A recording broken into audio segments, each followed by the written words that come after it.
Suite aux événements du final de la saison 1 de Dune Prophétie, plusieurs éléments clés sont déjà prêts à être développés dans la saison 2. Bien le bonsoir, mesdames et messieurs. Nous sommes l'animation de la soirée.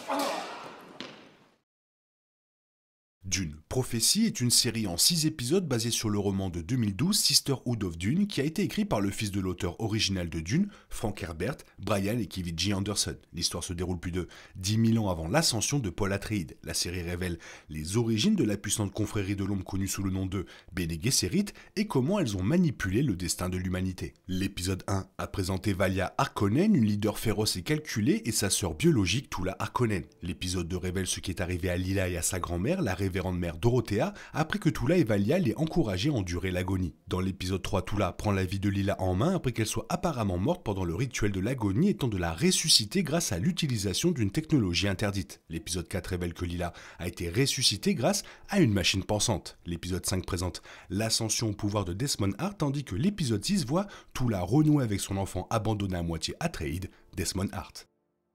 À la fin du final de la saison 1, Valia Harkonnen, la princesse Inès Corrino et le maître d'épée Keran Atreides échappent tous à la poursuite acharnée de Desmond Hart et de ses soldats. Le trio improbable arrive sur Arrakis, où ils continueront probablement à être au début de la saison 2. Valia a toujours tout intérêt à faire de la princesse Inès la prochaine impératrice et se donne pour mission d'agir en tant que protectrice passionnelle et diseuse de vérité plutôt que de la traiter comme n'importe quelle autre sœur de la communauté. Valia dit à Inès lorsqu'ils arrivent sur Arrakis, le chemin vers notre ennemi commence ici. Après la vision de Valia de Desmond opérée par des machines pensantes, c'est ainsi qu'il a acquis un virus mécanique qui lui donne des pouvoirs magiques. Elle est déterminée à découvrir qui se cache derrière tout cela. Sa vision montre un soleil brûlant derrière une silhouette sombre supervisant l'opération, ce qui suggère que le créateur du virus est également sur Arrakis. Valia planifiera également comment remettre Inès sur le trône et fera probablement appel à l'aide de sœur Michaela.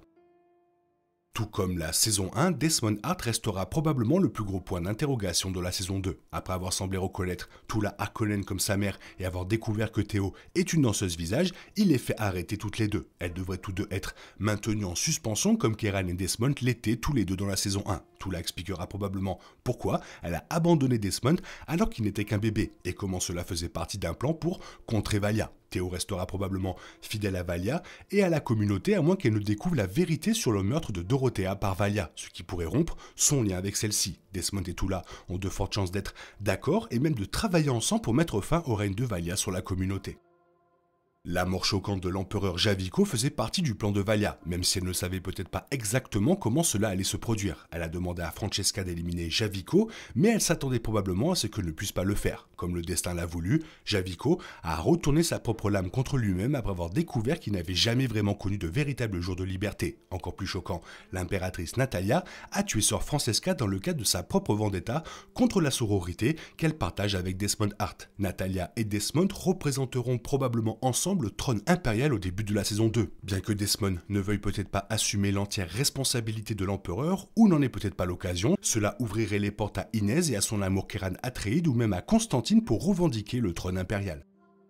Parce que les machines pensantes ont implanté un virus basé sur la peur dans l'œil de Desmond Hart, cela fait de lui une sorte de fausse idole dotée d'un pouvoir très mortel. Comme on l'a vu tout au long de la saison 1, Desmond semble avoir le contrôle total du virus et des personnes qui l'affectent. Il tue d'abord Prouet Richez et Sœur Cacha simultanément en utilisant le virus, déclenchant la réaction en appuyant contre sa tempe droite. On ne sait pas si Desmond fait cela de son propre gré ou si les machines pensantes l'ont programmé pour devenir le visage de la prophétie, mettant essentiellement en scène un scénario apocalyptique pour un gain sous-jacent potentiel. Valia pense que celui qui lui a transmis ce virus l'utilise comme une arme et doit être arrêté. Desmond exploite probablement le pouvoir à ses propres fins, où il succombera par celui qui l'a programmé dans la saison 2.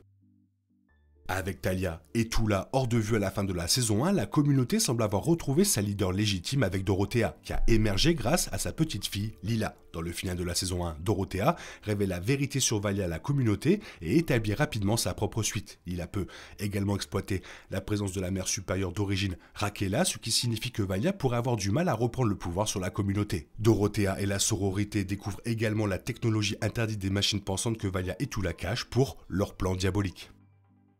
La plus grande ambition de Valya dans la saison 2, ou de celle déjà établie dans la saison 1, sera de découvrir et d'éliminer le créateur du virus basé sur la peur dans les yeux de Desmond. Puisqu'elle ne tuera pas Desmond parce qu'il est le fils perdu depuis longtemps de Tula, elle doit retourner à la source du virus lui-même qu'elle envisage de trouver sur Arrakis. Même Valya n'a aucune idée sur qui ou quoi elle est confrontée à la fin de la saison 1. Il est également probable que la main cachée qui a implanté ce virus a également programmé Desmond pour qu'il croie qu'il avait été avalé par le ver des sables. Natalya révèle ses vraies couleurs à Desmond Hart à la fin de l'épisode 5. Elle est prête à faire tout ce qu'il faut pour éliminer les sœurs, une par une intention qu'elle partage avec Desmond. Maintenant qu'elle a officiellement du sang sur les mains après avoir tué sœur Francesca, elle rendra probablement encore plus difficile pour les sœurs de mettre le pied sur Salusa Segundus, à moins qu'elle n'envisage de les attirer et de les éliminer secrètement. La clé du règne de Natalya dépendra en grande partie de Desmond, qui constituera pour elle un formidable atout sur le trône impérial. Il pourrait cependant changer d'avis après avoir discuté avec Tula. Caché dans l'ombre du final de la saison 1 se trouve Harro Harkonnen, le neveu ambitieux de Valya qui a maintenant son propre tour dans son sac à l'approche de la saison 2. Harro a reçu un élément de la technologie machine pensante, une orbe brillante, qui agit comme un appareil d'enregistrement caché. Il est révélé dans le final que Harro a secrètement utilisé l'orbe pour enregistrer la conversation de Valya avec Francesca et Theo au sujet de son projet de tuer l'empereur Corrino. Cherchant sa propre gloire et connaissant les dangers de Valya, Harro apportera probablement cette preuve à l'impératrice Natalya et à Desmond, ce qui ferait certainement de Valya, un ennemi intergalactique de l'Imperium.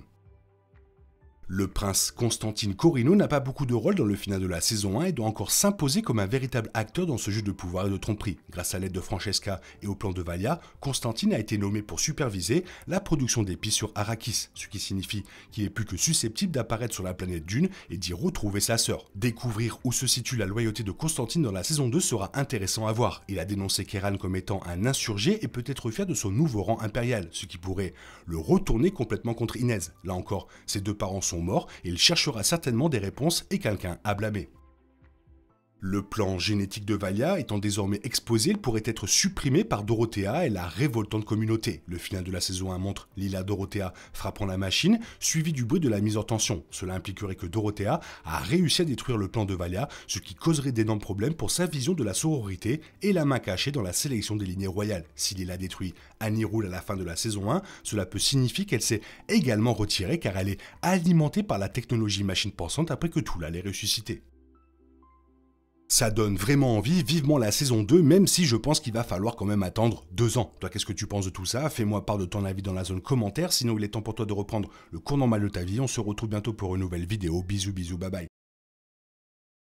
Il est impossible de compter sur les autres de nos jours, on est obligé de tout faire soi-même. Je me trompe? Rien de grave, j'avais tout prévu. Où va le monde, je vous le demande.